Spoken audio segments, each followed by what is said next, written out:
Le tribalisme se vit au quotidien. Parce que à partir du moment où quelqu'un vous demande « Vous êtes d'où ?» c'est qu'il veut savoir si vous êtes de sa localité. Donc, le tribalisme se vit pour moi au quotidien. J'ai déjà été victime du tribalisme. J'ai été victime du tribalisme à maintes reprises et je pense que c'est à la base quelque chose de traumatisant. J'étais dans un cadre d'un travail où j'étais, je peux dire, le plus qualifié. Mais lorsque j'ai donné mon nom pour qu'on m'enregistre, j'ai regardé le visage du directeur là, il était un peu bizarre. Il m'a demandé mon nom 2 fois, il dit voilà mon nom. Il dit ah, je croyais que tu étais, il dit non, voilà mon nom. Il n'a même pas fini d'écrire, il écrivait là, fermé sa chemise, il a dit je vais te rappeler. Lorsque je m'en vais pour faire ma carte d'identité, puisque quand j'arrivais là-bas, je n'avais que 17 ans. J'entre au palais de justice. J'entends comment tout le monde doit parler la même langue. Tout le monde parle boulot. Je vais au commissariat pour en finir. Tout le monde parle la même langue. Moi, j'ai compris que ce n'est pas normal ça. Vous vous rendez compte que quand vous entrez quelque part, on sait que c'est Bessala. Bessala, tous les bêtis qui sont là vont dire, il y a quelqu'un d'autre qui va dire que c'est ton frère. Donc vous voyez que c'est une forme de tribalisme. En temps normal, je suis Camerounais et un Camerounais doit être Camerounais. Les gens se plaignent qu'ils sont victimes. Bon, moi, je me dis aussi parfois, ça dépend de la manière dont tu intègres la société. Quand tu intègres la société, tu prends tout le monde comme toi-même. Et le reste continue, je ne suis pas complexé. Parfois, c'est quand tu es complexé que tu peux facilement ressentir. Les gens sont souvent refoulés à cause de leur ethnie, à cause de leur appartenance, comment je vais appeler ça, à cause de leur croyance, à cause du fait que voilà, ils se soient retrouvés dans une ethnie, par exemple, je prendrais un axe comme peut-être l'ouest, le nord, le sud, juste parce qu'ils appartiennent à cette ethnie et que la personne qui est face à elle est ou un comportement désobligeant souvent. Donc moi je pense que c'est assez récurrent et j'en ai rencontré pas mal. Le peuple bamileke par exemple, chaque fois il n'est pas difficile d'entendre que toi tu es bamileke, tu es bamileke, tu es bamileke. Il le ressort le plus souvent. Outside the example of the Akus and some Bororos, they are mostly nomads, they live in the bushes, and each time they come to the markets, like on market days, the way, I mean, it's different.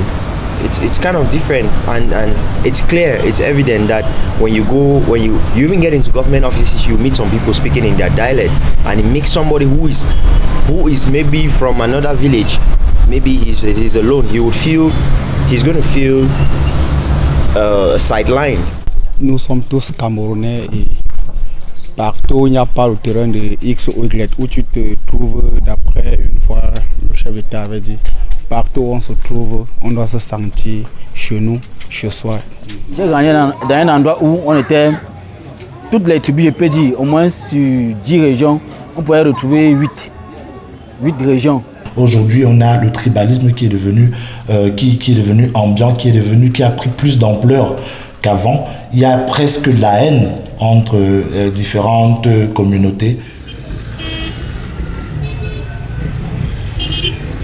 La crise anglophone n'est que le prolongement de tous ces problèmes qui sont des problèmes quotidiens, qu'on vit au quotidien, le problème de la difficulté de se retrouver face à un compatriote d'origine anglophone et le côté communicationnel aussi qui ne suit pas, parce que parfois une partie refuse de fournir des efforts. Moi je ne vais pas cacher, surtout la partie francophone qui refuse souvent de fournir des efforts, de vouloir entendre la communauté anglophone. Souvent on a l'impression qu'il dérange. The Anglophone crisis was before I was born in Cameroon.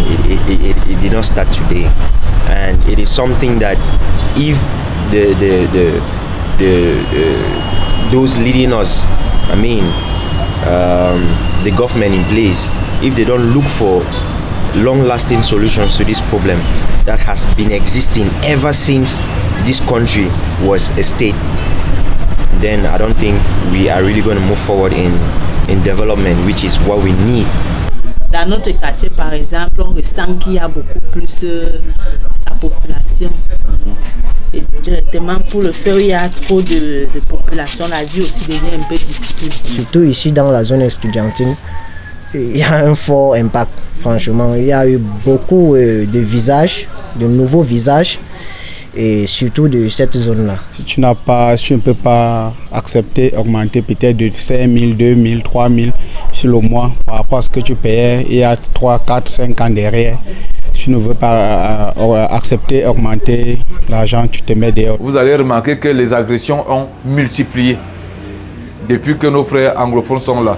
Peut-être pas parce que les gens sont sortis du nord-ouest ou du sud-ouest en ayant des idées à devenir agressés, mais parce que la vie est vraiment difficile. Ils n'ont pas un recadrage. Les filles se prostituent de part et d'autre et tout.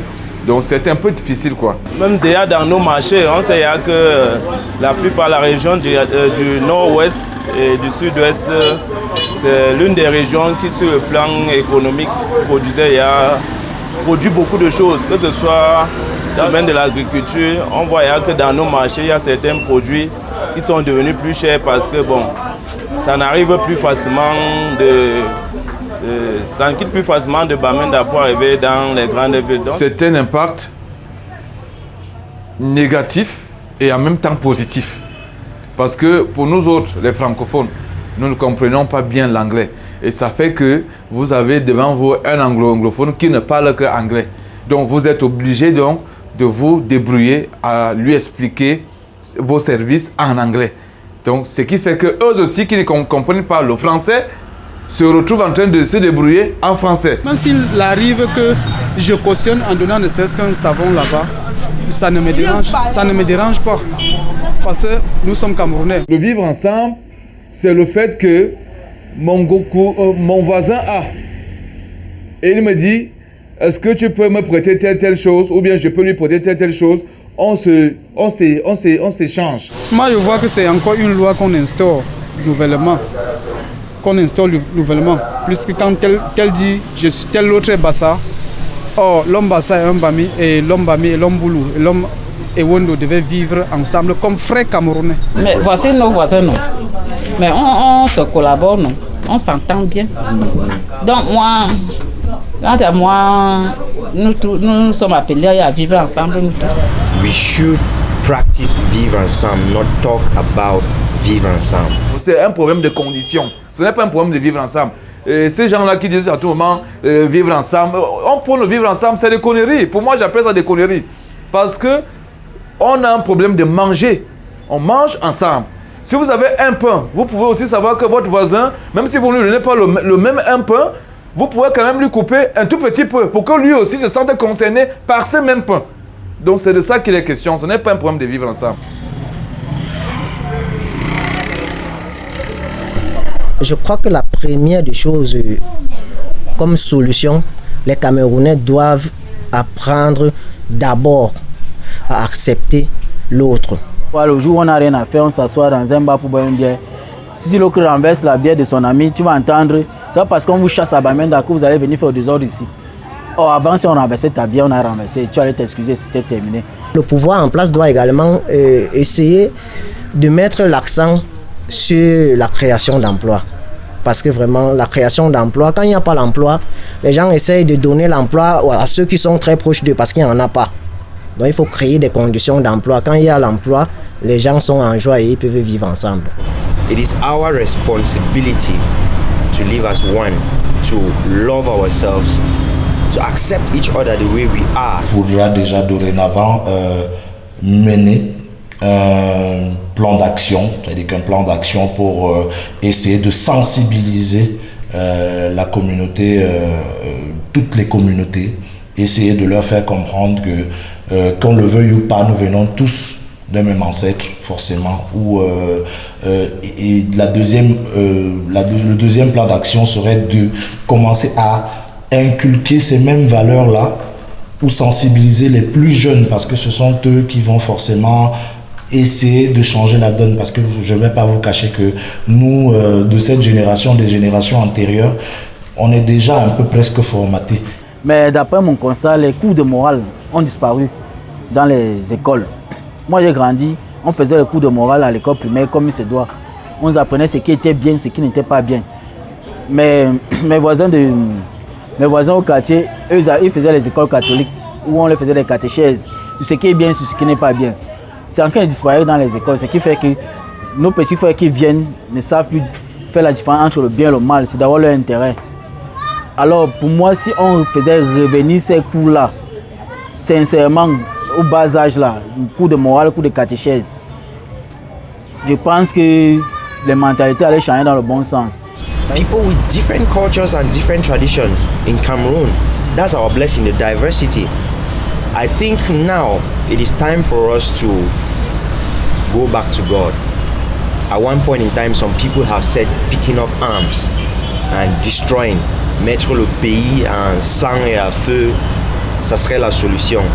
La preuve, ça n'a pas été la solution. Les gens sont morts, certains sont déplacés. Ce n'est pas ça la solution. La solution, c'est Dieu. Dieu, c'est l'amour. Et l'amour, c'est la paix.